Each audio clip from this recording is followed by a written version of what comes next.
We are all human in this room. I am human, and you are human. There are many different definitions for what it means to be human. What characterizes us? What makes us different from other species? I believe that what makes us human is our ability to care, our ability to understand, to have empathy towards others. And when I say others, I don't just mean other people. I mean other animals and the environment that surrounds us. Humanness is characterized by our tenderness, our compassion, and our ability to care. This is most recognizable in children, I believe. I have a younger sister, and she's 10 now. But when she was about 5 or 6, and she realized that the chicken on her plate was the same as the chicken that featured in most of our nursery rhymes, she was absolutely appalled, overwhelmed with feelings of compassion and care and understanding. We are all empathetic, or at least we were when we were children, because I believe that hatred in its purest form is learned. Over the years, I have come to recognize that we lose touch with these characteristics that are made to be uniquely human. As we lose touch with them, we start to realize that we are no longer the people we would like to be, or we still aspire to be these people. We aspire to be understanding, compassionate, and caring. There is a particular daily habit that does not encapsulate the characteristics that we have. What habit am I hinting towards? I'm talking about our diet, our habit to eat the flesh of dead animals. This shows a disconnect that I think most of us in this room hold. We have two beliefs, and we cannot hold the both of them together. One, I think most of us in this room would not consciously support the abuse of animals. Two, we do and still want to keep eating meat. These two are in conjunction to one another, and they show a disconnect. Most people do not relate what is on their plates to the animal that it came from.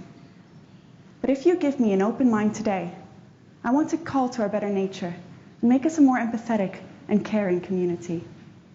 First, I would like to start by exploring this disconnect that most of us experience. I'm a final year psychology student, and I wanted to know, how is it possible that we can have two different beliefs and still act on both of them? A man called Leon Festinger explained this phenomenon by cognitive dissonance theory. Let me illustrate this for you. Imagine that you are a student, as most of us in this room will be, and you have one idea. You have to study. But you also have your second idea. You have a favorite TV show and you want to watch just one more episode. You cannot do these two together. Most of us can't study and watch an episode at the same time, I don't think.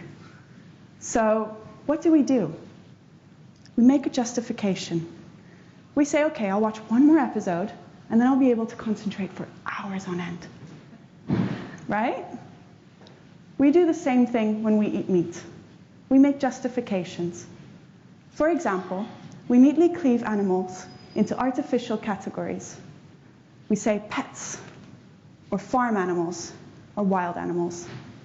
These categories enable us to treat the animals within these categories differently. However, these categories are artificial and cultural. There is nothing inherent about an animal that makes it sacred or consumable. That comes down to human psychology. There's another justification we make. We ascribe less emotions and reasoning capacities to edible animals. A very interesting study found that meat eaters ascribe less secondary emotions, such as guilt, anxiety, or loneliness, to traditionally edible animals than to non-edible animals. Vegetarians did not. When we choose to be blind to what we are doing when we eat, prepare, or shop, we are not only choosing to be blind to the suffering and the pain that we are instigating in eating, but we choose to be blind to the beauty of the world around us.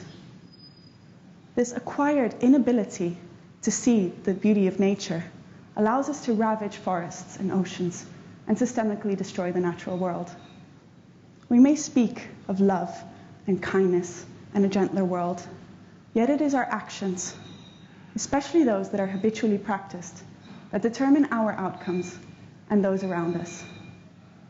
My journey towards veganism has not only opened my eyes to the environmental and health benefits of this lifestyle, but it has opened me to seeing the world through more compassionate and caring eyes. I would like all of us to do the same. And I know what most of you are thinking right now. Okay, that's her opinion, and I still have my right to my preference. Yeah, you're right.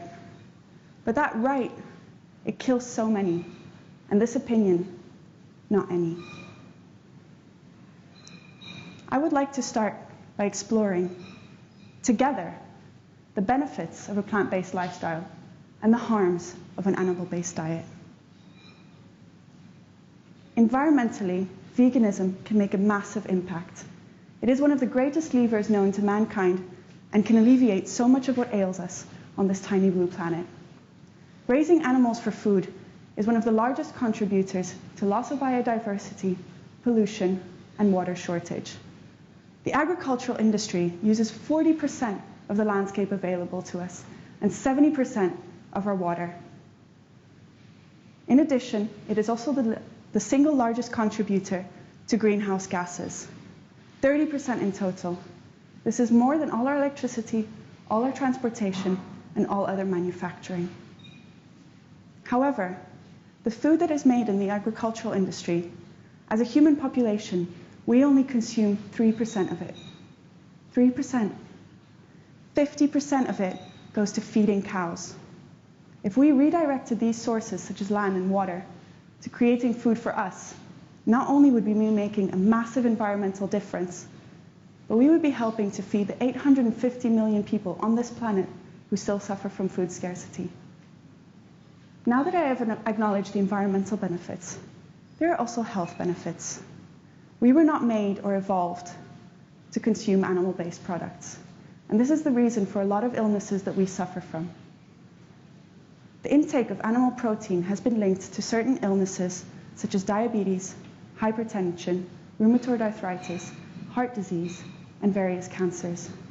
In addition, there is also a link between the consumption of red and processed meats and premature death. Now that I have acknowledged all the benefits of a plant-based lifestyle, I would once again like to return to the harms of an animal-based diet. But this time, not our harms, those of the animals.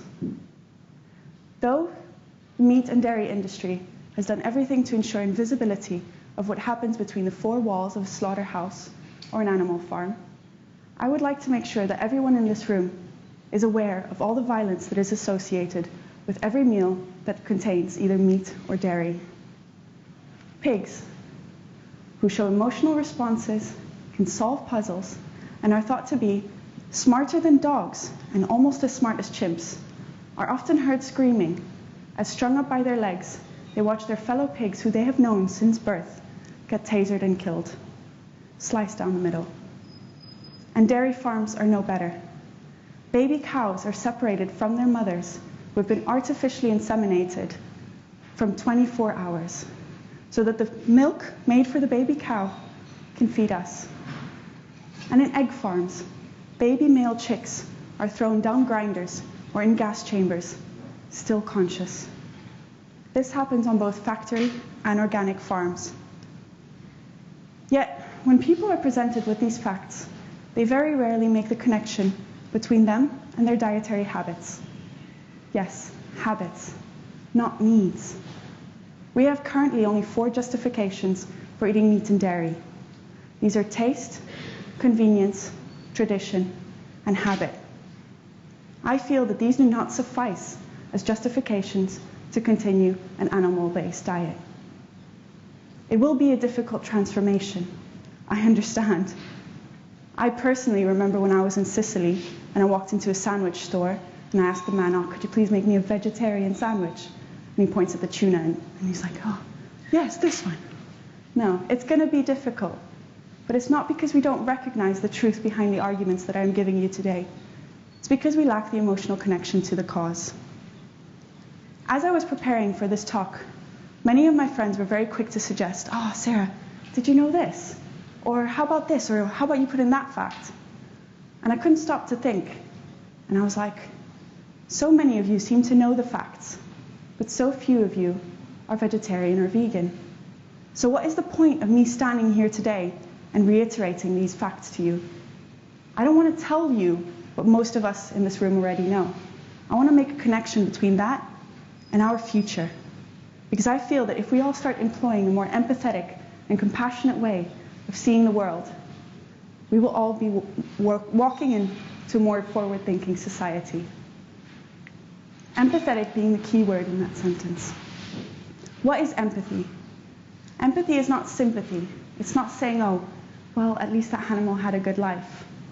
It's putting yourself in a vulnerable position that knows that feeling. It's putting yourself in the position of these animals or of the oppressed. I think if we all did that, we would start to see the harms of our dietary habits, and we could really move forward.